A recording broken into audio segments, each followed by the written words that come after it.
Hey Starfinders, David here, the Digital Dungeon Master, and in this particular video we are going to be taking a look at the human race in the Starfinder core rulebook.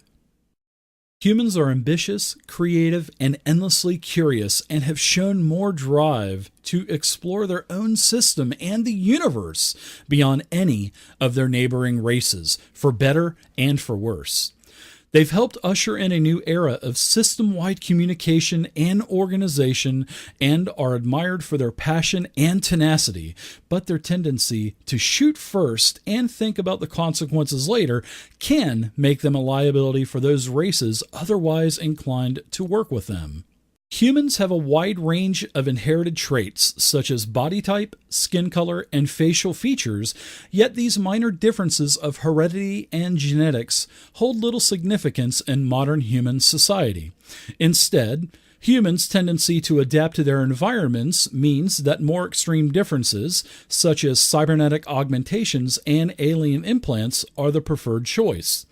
Augmentations are seen as far more important than ancient geography or skin color in the current day. Humans first arose from Golarion and started to spread around the galaxy even before the disappearance of their home world. After the vanishing of Golarion, Absalom Station is the center of human culture, although they still can be found in societies and colonies all throughout the Pact Worlds. Humans are both fascinating and frustrating to some of the other races. If there's anything that can be said about human society as a whole, it's that it's always in flux. Many alien races see the humans as chaotic and arrogant. Humans are the glue that holds the rest of the solar system together. Their seemingly endless desire to explore and settle any habitable environment has positioned them perfectly to act as traders and mediators between the other races, and their lack of their own planet often makes integrating into other cultures attractive to them. At the same time, not every race appreciates their virus-like spread. Vesk in particular keep a wary eye on humans, if only because humans' tendency towards expansionism and violence track too closely to their own, and many androids retain a strained relationship with their parent race. Even the friendliest races remain aware of just how quickly a few humans in their midst can become a controlling majority. Ambition and desire for action are hallmarks of humanity, and countless humans leave home in search of wealth, fame, knowledge, excitement, or other means of bettering their situations. Since the discovery of the drift and convenient interstellar travel, humans have led the charge in exploring and settling new worlds, driven by economic opportunity and ambition. Due to their versatility and adaptability, humans can fill any role in an adventuring party, from heavily armed soldier to charming envoy ambassador. Now, the human gets a +2 to any one ability score of your choice, and you'll also have a base hit point pool of +4. Now, this does lack a little bit compared to the other classes, because they would usually get 2 ability scores that they would get a +2 in, but it does benefit the human because you do not get a negative impact to any ability score like the other classes would get.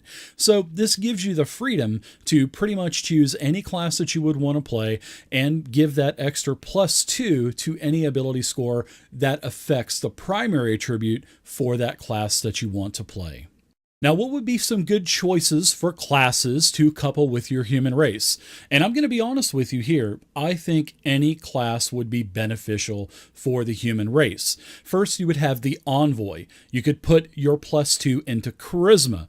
This would help with all of your diplomacy, your bluff checks, your disguises. You could also go into Dexterity. If you feel that your Charisma was already pretty good, you could put Dexterity into more defenses and ranged attacks. You could also go with the Mechanic. The Mechanic, you could dump your +2 into Intelligence. This will help you with all of your multitudes of science skill checks and your Dexterity. If you think your Intelligence is already good enough, you could dump the +2 into Dexterity, and you could help with ranged attacks and defenses there as well. Now, you could also go Mystic. The Mystic's primary ability score is Wisdom, and this will help you with your spellcasting ability. It will also help you with your DC for all of your saving throws that the creatures need to make against you. If your wisdom's good, maybe you would consider charisma, maybe to help your social situations, or if you feel that you want more defenses or some ranged attacks, you could go with +2 into dexterity. Now, the operative would make a really good choice as well. It would give you bonuses to defenses. It will also help you with all of your stealth, with all of your sleight of hand and checks like that. If you want to go more charisma, you could boost up your charisma if your dexterity is doing good, where you can work on your disguises, and you could also work on your social situations as well. The soldier would definitely be a good choice. That's basically a strength-based class. If you go strength, then you'll be working on your melee and also upping your bulk score. Now, if you want to go dexterity, if your strength's already looking pretty good, go dexterity. You can get more ranged attacks and also more defenses to go along with that heavy armor that you're going to be wearing. And you could also do +2. So if your strength and your dex is good on your soldier, think about constitution. That will give you more damage-taking capability. The Solarion, charisma-based class, would work really good. It will work with your stellar revelations. It will also work with the stellar revelation save DCs that will be attached to the charisma score. And if your charisma score is already doing good, then go ahead and think about putting it into your strength, which will give your Solarion more melee damage. Lastly, you can go with the Technomancer. This is the intelligence or wizard type of class that is in Starfinder. This will help you, if you dump your points into intelligence, will help you with your saving throw DCs that the creatures need to be successful against. It will also help you with your spellcasting ability. It will also help you with skill ranks. It will give you bonuses to your languages. And if you think that your intelligence is okay, maybe you want to go dexterity to bolster up your defense, or maybe your constitution to give you more damage-taking capabilities. Now, the racial features for the human will be as follows. First, you will be considered a medium-sized creature. That's pretty obvious. Next, you will be able to speak and read the common tongue and any language from your planet that you hail from. So an example would be for the human, seeing that they have the common tongue anyways, their primary language, as if you were not from Absalom Station, and if you were from one of the other planets throughout the Pact Worlds, then you would get that language as well. Next, you're going to get skilled. This is where you're going to get an additional skill rank to put into either any skill check that you want or the class skills that are associated with your class. Now, you'll also get an additional skill rank every level as well after one. And last, you are going to get a bonus feat. This is where being a human is going to outshine all of the other starting races, because you're going to be able to start with 2 feats instead of 1, like all of the other races at level 1.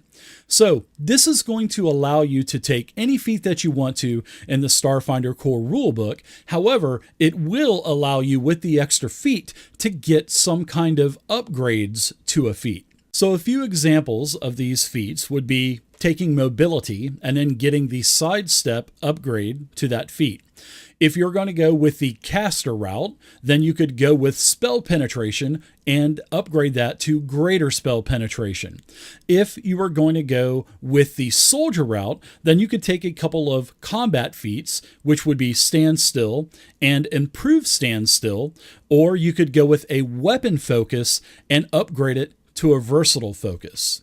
So there we are, everybody. That is the human from the Starfinder core rulebook. Now, I want to know what you guys think of the human race down in the comment section below. Do you like it? Do you not like it? Or do you think it needs a little bit more added to it? I do want to know. So I hope you guys enjoyed this video. And if you did, do me a huge favor and thumbs it up. I would greatly appreciate it. And you can check out all of my other D&D 5e, Starfinder, and Fantasy Grounds videos here on my YouTube channel. Once again, everybody, my name is David, the Digital Dungeon Master. And until next time, happy gaming and stay safe.